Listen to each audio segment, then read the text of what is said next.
আসসালামু আলাইকুম, আপনারা সবাই কেমন আছেন? আলহামদুলিল্লাহ আমি অনেক ভালো আছি। আজকে আপনাদেরকে তৈরি করে দেখাবো গরুর মাংসের মজার রেসিপি। খুবই সহজ রেসিপিতে কিন্তু একটু স্পেশাল, যেহেতু মশলা সেহেতু একটু স্পেশাল তো অবশ্যই হবে। আর অনেক সহজ রেসিপিতে করব, যেটা যে কোনো কেউ একই রেসিপিতে কিন্তু রান্না করতে পারবে। অনেকে বলেন যে এই তো পথ থাকে না আপু, একটু সহজ রেসিপি। আসলে অনেক সহজ রেসিপি ইনশাআল্লাহ দেওয়ার চেষ্টা করেছি, আপনারা সবাই একইভাবে করতে পারবেন।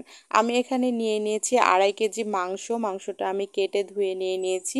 এখন আমি একটা প্যানের মধ্যে একবারে নিয়ে নিয়েছি, দিয়ে দিয়েছি আমি এখানে 2 কাপ পেঁয়াজ কুচিটা আসলে মাংসে একটু বেশিই লাগে, তাহলে কিন্তু মাংসের গ্রেভিটাও অনেক সুন্দর হয়। তো এই যে আমার পেঁয়াজটা হয়ে গেছে, এখন আমি দিয়ে দেব 1/2 কাপ কাঁচামরিচ কুচি, দিয়ে দেব আমি আদা রসুন বাটা মিলিয়ে 4 চা চামচ,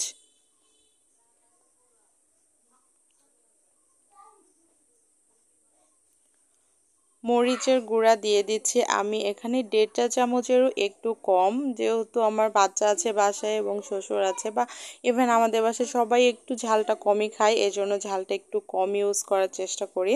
দিয়ে দিয়েছি আমি 1.5 চা চামচ হলুদের গুঁড়া, দিয়ে দিয়েছি 3 চা চামচ জিরা ধনিয়ার গুঁড়া, লবণ দিয়ে দিচ্ছি পরিমাণ মতো।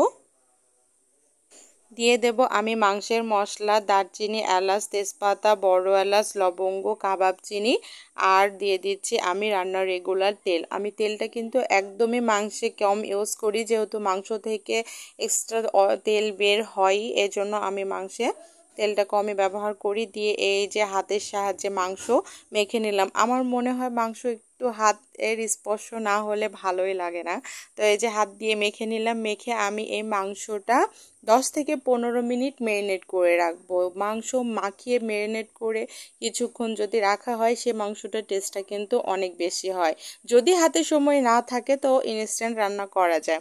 এই যে আমি ঢাকনা দিয়ে ঢেকে কিছুক্ষণ আমি ম্যারিনেট করে রেখেছিলাম, তারপরে আমি চুলার ধরিয়ে দিয়েছি। দিয়ে এই যে মাংসটা এখন আমি কষিয়ে নেব। আমি কমপক্ষে আধা ঘন্টা 30 মিনিট আমি মাংসটা কষিয়ে নেব। আমি ঢাকনাটা ঢেকে দিয়েছি এবং খুলে আবারও পানি শুকিয়ে গেলে পানি দিয়েছি। তারপরে মাংস থেকে তো এক্সট্রা পানি বের হয়ই, তারপরেও আমার একটু পানি লেগেছে, আমি এটা দিয়ে মাংসটা সুন্দর করে কষিয়ে নিয়েছি। যতক্ষণ পর্যন্ত না ভালো করে কষানো হবে ততক্ষণ পর্যন্ত নেড়ে চেড়ে দিয়ে আমি সুন্দর করে কষিয়ে নেব। তো এই যে আমি 30 থেকে 35 মিনিট টোটালি কষিয়ে নিয়েছি। কষানোর পরে আমি এখন একটু ঝোল দিয়ে দেব। আমার কিন্তু মাংসটা প্রায় সিদ্ধ হয়ে গেছে। একটু আমি মাংসটা দেখে নিচ্ছি কতটা সেদ্ধ হয়েছে।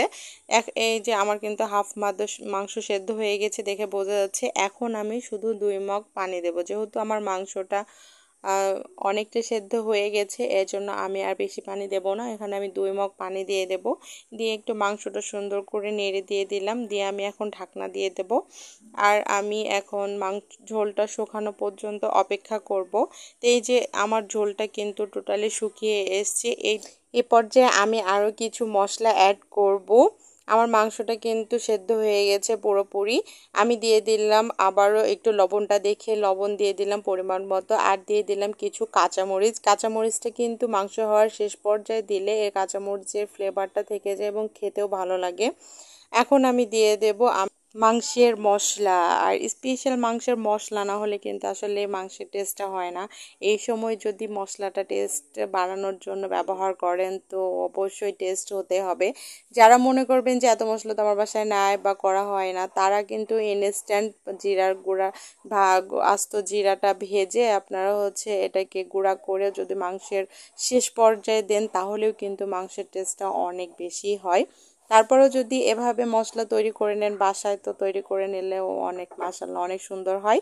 দিয়ে মশলাটা দিয়ে কিন্তু ঢাকনা দিয়ে একটু ঢেকে রাখতে হয়। দিয়ে 5 থেকে 7 মিনিট পরে ঢাকনাটা খুলে মাংসটা নেড়ে নেবে। ব্যাস হয়ে গেল মজাদার কিন্তু গরুর মাংসের রেসিপি।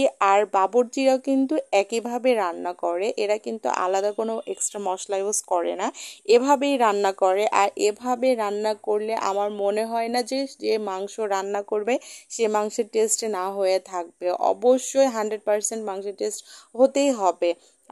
আমার হাতের গরুর মাংস কিন্তু সবাই আমাদের বাসায় অনেক বেশি পছন্দ করে। আশা করি আপনাদেরও অনেক বেশি ভালো লেগেছে। ভালো লাগলে অবশ্যই অবশ্যই অবশ্যই আমার চ্যানেলটিকে সাবস্ক্রাইব করবেন, পেজটিকে ফলো করবেন, লাইক কমেন্ট শেয়ার করবেন আর আমার জন্য দোয়া করবেন। আল্লাহ হাফেজ।